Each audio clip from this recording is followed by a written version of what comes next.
What's up with y'all, man? It's your boy David. We back with another reaction video today. Why it would suck to be a cartel accountant. We kind of did our little shit with the cartel when we learned about how several cartel bosses died. So let's look and see why it would suck to be a cartel accountant. With that being said, make sure you like and subscribe. We're trying to get to 1,000 subscribers. You know what I'm saying? Comment down if you want to react to next. And let's get to it. Congratulations, you just passed the exam. You're a certified public accountant, or CPA for short. After hitting a ton of interviews, you've landed a job at one of the big accounting firms. $50,000 signing bonus. It sounds like a motherfucking dream, brother. Sounds like a dream. 50,000 signing bonus off the top? Wow, man. How could this get any better? $90,000 salary on top of that. You've got a corner cubicle on the 48th floor, but you're not complaining. This is just the beginning. The next 5 years are a blur of 80-hour weeks, but you begin to learn the real game, finding massive loopholes to save clients money. You set up shell corporations in Delaware. You shuffle assets to the... Do accountants really be doing this like really fucked up nasty ass shit, like making shell companies and shit like that? Like, I feel like for that to happen, you'd have to be like, I don't think you could just go to any regular accountant or to do that. You'd have to go to like a specific accountant that knows how to do that shit. And not just that, you'd have to have probably helly fucking money to do those shit, some shit like that. I ain't gonna lie, so I don't really know. Cayman Islands. It's all perfectly legal. It's all just numbers. You're so good at this that you get promoted. You get a bigger bonus. You buy a condo with glass walls. You buy a watch that costs more than your first car. But all that isn't enough. You want more. It starts small. A big client is about to report lower than expected earnings to their investors. Their stock will tank. Your bonus will be in jeopardy and the client won't be happy. So you move some things around. A little bit of that, a little bit of this, and voila. You've pushed a few massive expenses around. Them niggas made hollow purple. The hollow purple of accounting, nigga. Shit crazy. Kicked the can down the road and made the client very happy. The auditors might catch something like this, but that's a problem for a different day. Nothing some more gymnastics can't fix. You just saved the day. You just committed a felony. You feel the adrenaline. It's even better than the bonus. You do it again and again. This some Wolf of Wall Street shit, nigga, no cap. Talk about you feel the adrenaline in your chest after absolutely defrauding the federal government. Oh my God. That's crazy. Getting more creative each time. Then you get caught. A higher up at the firm has caught on to what you've been doing, but you're not fired. We're going to hold on to your license, the partner says. We need to conduct a full internal review. You're fired in all but name, but they haven't reported you to the board. Not yet. You're trapped. You can't work for another firm. You're stuck, and the payments on that glass-walled condo are due. You spend 2 weeks staring at the walls. Shouldn't have been so reckless, nigga. You wouldn't be here. So now because they have his license and shit, he has to work for the cartel to make money for the shit he's doing. Yeah, I'm not gonna lie. By the end of this nigga's getting sniped through his fucking window. Big ass 50 cal through the dome, nigga. Just straight boom, punching his shit. He's cooked. View stretches on. Your savings evaporate.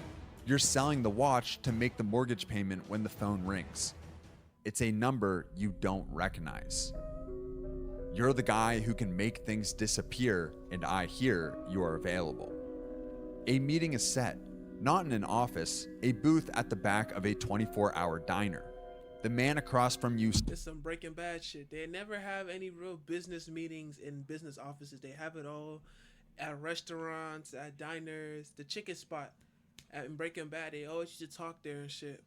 Jesse with Walter and Gus, they always used to talk there. And they could have them money conversations with them. You know what I'm saying? It's how it always happens, bro. I guess they might have pulled that from real life. That's actually pretty cool, not gonna lie. Slides a phone across the table, a cheap plastic burner phone. I have a client. he says. He has a problem: too much cash. He explains the situation. His client runs several businesses that deal exclusively in cash. They need to turn that cash into something. The minute I hear a business only deals in cash, I'm gonna start immediately thinking they sell huge amounts of drugs, nigga. What you mean we can't Apple Pay the shit or tap to pay or use a credit card or a debit card? Y'all niggas sell huge amounts of illegal merchandise. Y'all are going straight to jail, nigga. Legitimate. Something they can use to buy houses, cars, and other bigger businesses. He needs a good accountant, the man says. But there's a problem. Your accounting license is being held hostage by your firm. We know all about your license, the man says. The partners at your old firm, they'll do whatever we ask. We can make this review last forever, or we can make it go away. Your choice. You pick up the burner phone. You'll get a text. On God, if I was an accountant, this shit happened to me, I'm calling the FBI, nigga. These niggas not finna hold me hostage. I'm calling the feds, nigga. It's over with, nigga. Y'all gonna have to talk to the feds, nigga. No cap, it's over with. The man says, your first job. Don't disappoint us. The text comes in an hour later. It's an address, a storage unit off the interstate. You drive there in your luxury sedan. It feels wrong. You open the rolling door. Inside, there are 3 plastic wrapped pallets. They're stacked with $20 and $50 bills. It must be $10 million. Your phone buzzes. It needs to be clean in 1 week. You panic. You're a CPA, not a criminal. But then your brain kicks in. How the fuck do you even clean that, bro? What do you do? The game is the same. It's all just numbers. Your first call is to a lawyer in Wyoming. You use a voice scrambler. You form 8 different LLCs.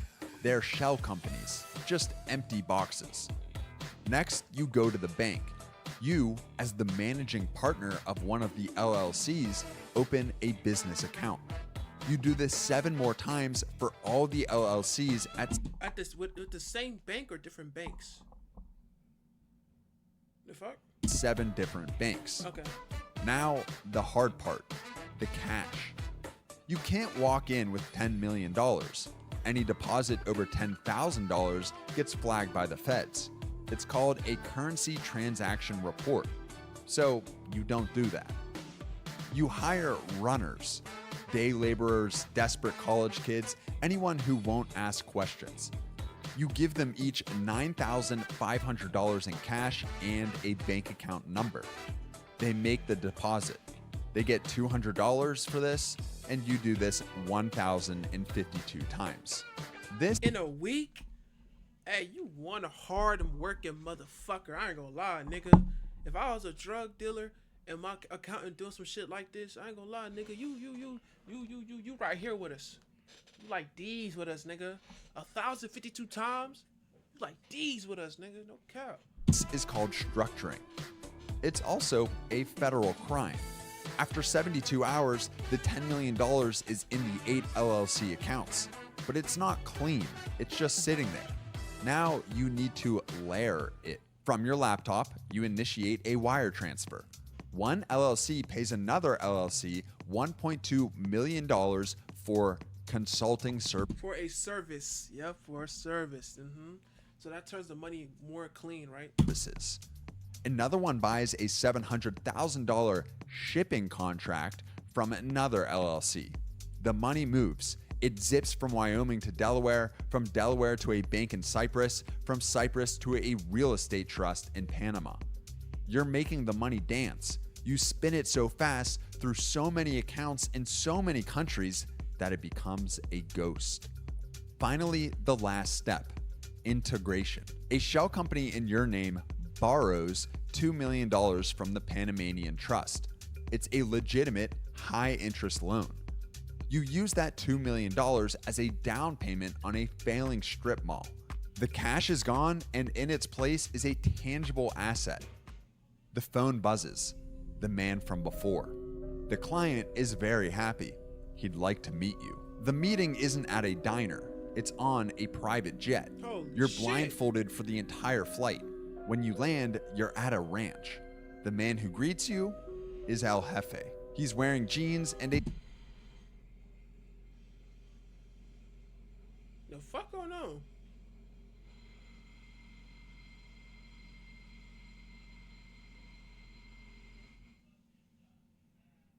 The fuck?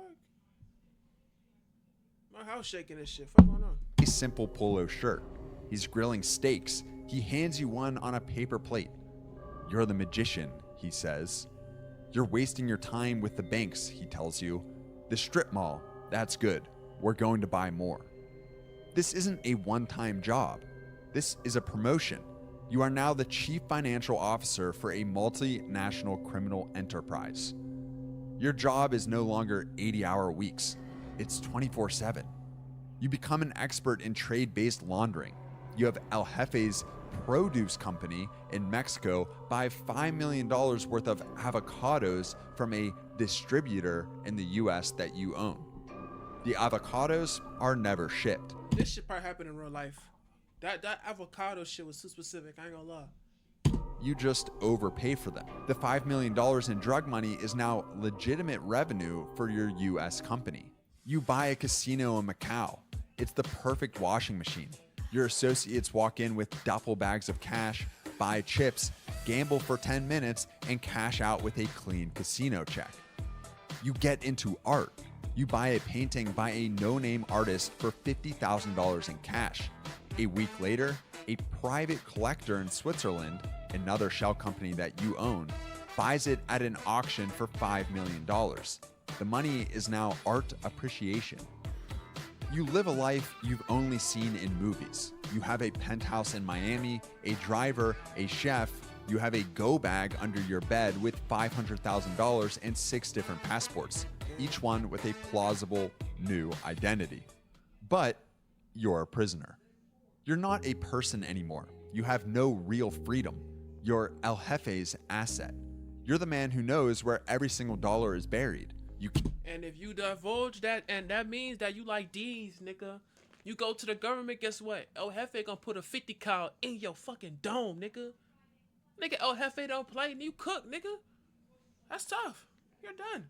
Can't talk to your family. That's safer for them. You can't have friends. A friend is a weakness, someone the DEA can lean on. You have associates. They don't talk about sports.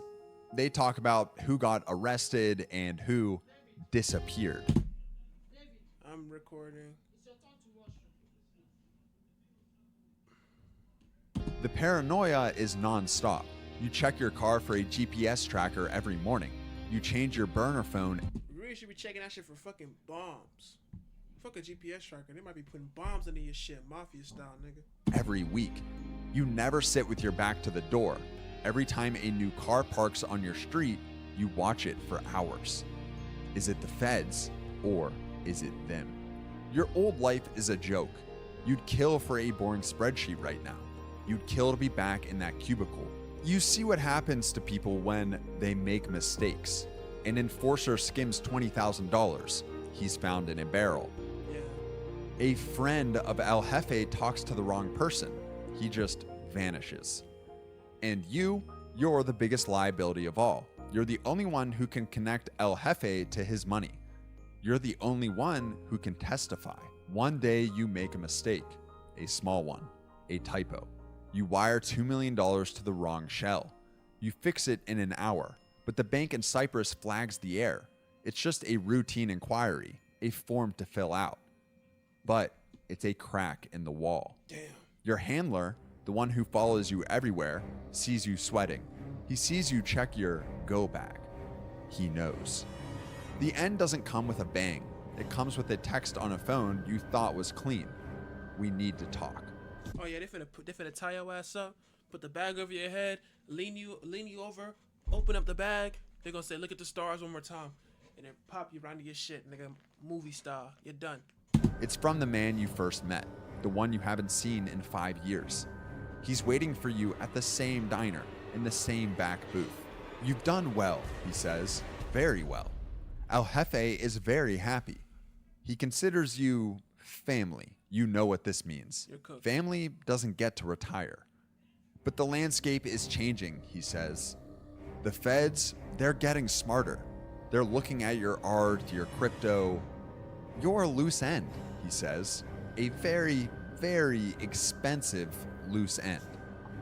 He slides a plane ticket across the table. A one-way to Dubai. A new passport, a new life. You'll be a consultant at our new venture there. You leave tonight. A new job in a country with no extradition. You look at the ticket. You look at the man. What if I say no? You ask. Why are you playing with these niggas? What the fuck do you mean? What if you say no? Hey, this nigga, this a brave ass stick man, nigga. This nigga tripping. The man smiles. Who said you have a choice? You're our magician, and we need you to perform one last disappearing act. You take the ticket. You walk out of the diner. You don't go back to the penthouse. You don't get your go bag. You just get in the black car waiting for you. Damn. You have no free will anymore, if you ever even did. You're just a number for the cartel, and you're being moved to a different column on someone else's spreadsheet. That's tough. That was actually really, really interesting. No cap. This shit might got a part 2. I ain't gonna lie. And if it do, I'm gonna find that motherfucker. But with that being said, make sure y'all like and subscribe. We're trying to get to 1,000 subscribers. If y'all like what y'all saw, you know what I'm saying? Y'all got anything y'all want to react to? Leave it in the comments down below. And with that being said, I'm gonna catch you on the next one. We out. I would never be no goddamn cartel accountant. That's ridiculous, nigga.